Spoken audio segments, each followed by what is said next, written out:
Now, moving on to Vera Dark talking about another woke studio flopping. You love to see it. Don't Nod, the developer of games like Life is Strange, Bloom and Rage, and Aphelion, will see its cash reserves depleted by November because Tencent has refused to invest further. It is always sad to see people losing their jobs, but as I always like to say, if you suck at your job, you don't deserve to have that job. Studios have wasted so much money. We have seen their ranks absolutely skyrocket in numbers, and of course, they were always going to have to downsize. They were always going to have to put less money into games. It is not okay that Xboxes are putting $400 million into single releases, especially when that single release is most likely not going to make those funds back. But Don't Nod had always released very specific types of games. They were always pretty progressive games, right? Life is Strange, Bloom and Rage, Aphelion,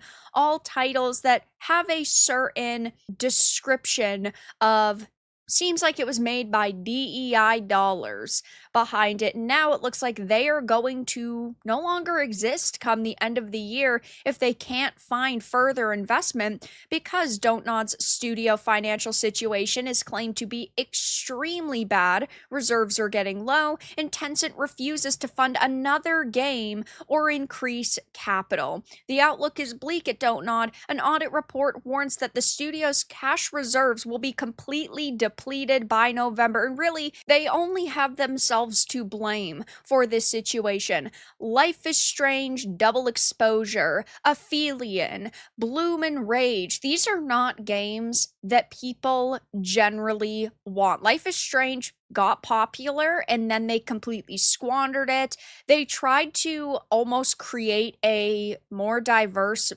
Life is Strange clone with Bloom and Rage. Then you have Aphelion, who has a strong black woman lead.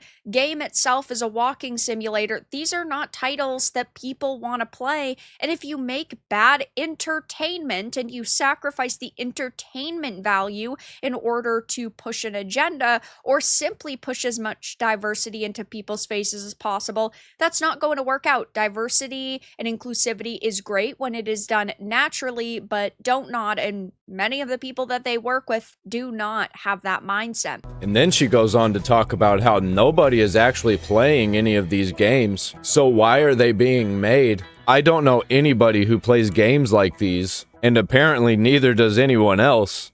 Aphelion, their most recent release, has an all-time peak on Steam of 219. I personally didn't play it. I didn't want to play a walking simulator when there were better games releasing. I did, though, unfortunately, play Lost Records Bloom and Rage. Absolutely terrible experience.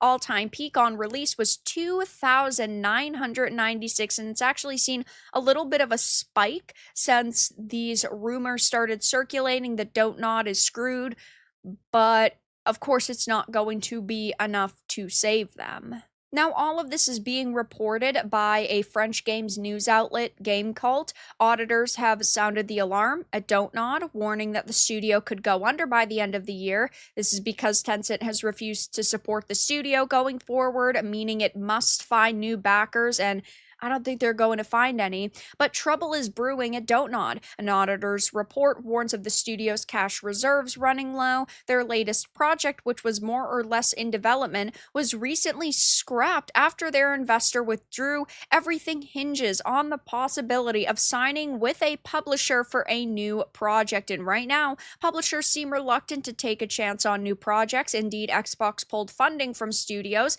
after a larger number of layoffs last year and is poised to roll out even more. Earlier this year, NetEase pulled its support for Gang of Dragon, a new game from the creator of the Yakuza series, just a couple of months after it was revealed. It seems like the studio has closed as a result, and Don't Nod is no newcomer to the games industry. The studio is best known for giving us the Life is Strange series before leaving it to work on new IPs. However, given that other industry vets are also struggling to secure funding, it's no surprise to see that this isn't enough to bring in publishers. So the media is already trying to almost release these articles in an attempt to get backers interested and investors interested. I don't think that obviously that is going to happen.